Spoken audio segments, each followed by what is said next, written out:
और इस वीर सिंह बुंदेला को कहकर के किसकी हत्या करवा दी? अबुल फजल को, अबुल फजल की हत्या करवा दी। अब ये बताओ, अकबर का दोस्त है, हर काम में साथ देने वाला, हल्दी घाटी के युद्ध में साथ, प्रत्येक दिन साथ, हर काम में साथ, कोई भी काम करता तो इससे राय करते थे वो, ऐसा व्यक्ति यदि मारा जाएगा तो वो अपने लड़के को, अपने शहजादे को माफ कर देगा? कतई नहीं करेगा ना। अब कतई नहीं करेगा तो यहां पर उसने सोच लिया कि मैं जहांगीर को भारत का शासक नहीं बनाऊंगा, सलीम के पुत्र खुसरो को मैं क्या बनाऊंगा? भारत का बादशाह बनाऊंगा, मेरा उत्तराधिकारी घोषित करूंगा। ये कहते ही नूरजहां ने देखा ये तो गड़बड़, अपन तो यहां आए थे हैं और आराम से चुपड़ी चुपड़ी रोटी खा रहे थे, कोई प्रॉब्लम ही नहीं थी, बढ़िया टाइम पास हो रहा था। अपनी तो सत्ता है वो हाथ से निकलती जा रही है, ये तो गलत हुआ। अब देखो यहां पर हुआ क्या, ये नूरजहां है इस खुसरो को यहां से हटवाएगी। हटवाएगी कैसे? इसकी या तो हत्या करवाएगी, या फिर इसे कैद में डलवाएगी, या फिर इसे और कहीं षड्यंत्र रच के कहीं भेजेगी जिसे सामने वाला सैनिक है उसकी क्या कर देगा? हत्या कर देगा।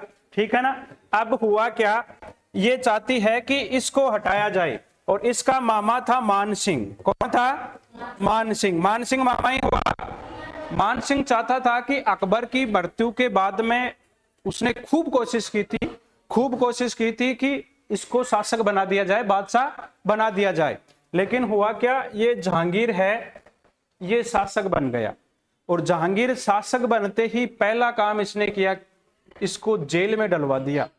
और जेल में डलवाने से पहले मान सिंह को भेज दिया यहां से, नहीं सूबेदारी दे दी इसे काबुल की।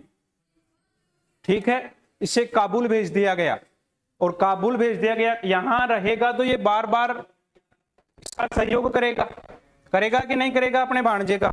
तो मान सिंह को यहां से काबुल भेज दिया गया, और काबुल की सूबेदारी के लिए कह कि ठीक है तू जा काबुल। और पीछे से ये पूरा का पूरा काम है ये कौन करवा रही थी?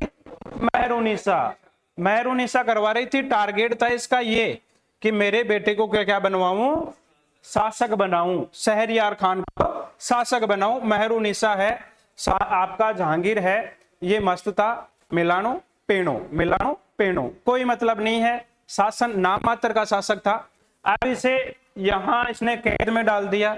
हुआ एक दिन ये कि आपका खुसरो ये कहता है कि मैं मेरे दादाजी अकबर की मजार पर या मकबरे पर मत्था टेकने के लिए जाना है। पिताजी आपसे एक रिक्वेस्ट है, मेरे दादाजी की मजार पर मकबरे पर मुझे मत्था टेकने के लिए जाना है। ठीक है ना, सुनना आप। और जब इसे अनुमति दे दी गई, ये वहां पर चला गया। और इनका मकबरा कहां बना हुआ है? सिकंदरा आगरा में बना हुआ है अकबर का मकबरा।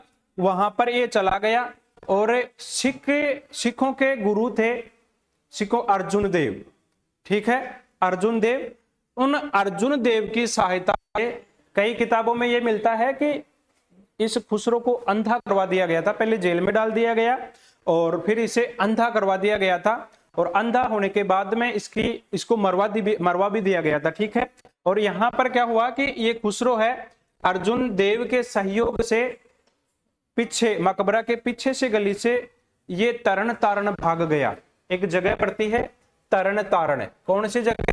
तरन तारण, यानी ननकाना साहब कहाँ है? जो एलओसी है ना, भारत और पाकिस्तान का जो क्षेत्र वाला क्षेत्र है वहां पर ननकाना साहब है। सिखों का जो सबसे बड़ा स्थान है वो वहां पर है, तो वहां वो भाग गया। इस कारण से जहांगीर और सिखों के मध्य विरोध था वो प्रारंभ हो गया, संघर्ष यहीं से क्या हो गया? प्रारंभ हो गया। ठीक है ना, सिख जहांगीर के समय में ही है ना, सिखों का जो दमन करना जहांगीर है यहीं से शुरू हो जाता है इन दोनों का संघर्ष। इसके कारण ये था, यहां से भाग गया, और यहां से भागने के बाद में इन्हें एक भेरावल नामक स्थान पर ये एक युद्ध हुआ। उस युद्ध में आपका खुसरो है ये पराजित हो गया। सिखों का सहयोग था, मुगलों की सेना से ये पराजित हो जाता है, और उसके बाद में पराजित होने के बाद में ये वापर अपनी माँ को अपने साथ रखता था, क्योंकि ये थी ना मानबाई, इसे जहांगीर परेशान करता था। बुरी तरह से इसे मारता था, टॉर्चर करता था। किसके कहने पर? इस मेहरुनिसा के कहने पर टॉर्चर करता था, इसे इतना मारता था कि आप पूछो मत। इसे कहीं पर भी लग जाती थी। अंत में जहांगीर की इन्हीं कारणों से दुखी होकर के और फिर अफीम बहुत ज्यादा खा करके क्या कर लेती है? आत्महत्या कर लेती है। ठीक है ना? क्या कर ली इसने? आत्महत्या। जब ये यहां भेरावल के युद्ध में हार गया तो इसकी अम्मी मेहरुनिसा और जहांगीर, ये हुआ क्या कि इसकी माता थी अस्मत बानो, और अस्मत बानो का मकबरा था या मजार थी लाहौर में। कौन सी जगह थी? लाहौर। युद्ध में हारने के बाद में ये रणनीति बनाता है, और रणनीति जैसे ही कि अम्मी और अब्बू नानी जी की मजार पे जब जाएंगे, कहाँ जाएंगे? इस मेहरुनिसा अस्मत बानो की मजार पर जब जाएंगे तो रास्ते में ही मैं उनको क्या कर दूंगा? हटा दूंगा। ठीक है, मतलब उनकी हत्या कर दूंगा। ये बात किसको कह रहा था? इस मान भाई को, कि अम्मी अब मैं, अब्बू और अम्मी है, जब ये मजार पर लाहौर जाएंगे तो रास्ते में इनको क्या कर दूंगा? टपका दूंगा, उनकी हत्या कर दूंगा। और जब हत्या, ऐसी बात उसने सुनी तो ये कहती है मान भाई कि बेटा ठीक है, कल की बात कल देखी जाएगी, आज तो तू एक काम कर, सो, है ना, और फिर कल देखेंगे अपन क्या होगा क्या नहीं होगा। दोनों माँ बेटे दुखी थे। तो माँ है अपने पति की रक्षा करती हुई, पति यानी सतीत्व की रक्षा करती हुई अपने पुत्र को हमेशा के लिए क्या कर देती है? सुला देती है। कैसे? यानी पानी पिलाया, पानी में जहर दे दिया, और आपका खुसरो था यहीं पर इसकी क्या हो जाती है? मृत्यु हो गई। ठीक है ना? क्यों? क्योंकि वो अपने पति को नहीं मरता हुआ देखना चाहती थी। ठीक है ना? इस कारण से उसने इसको क्या कर दिया? इसको मौत के घाट उतार दिया। किसको? खुसरो को। पहला काम मेहरुनिसा का कंप्लीट हो गया। हो गया ना? हो गया। अब यहां देखो 1605-6 में विद्रोह भी कर दिया था इसने।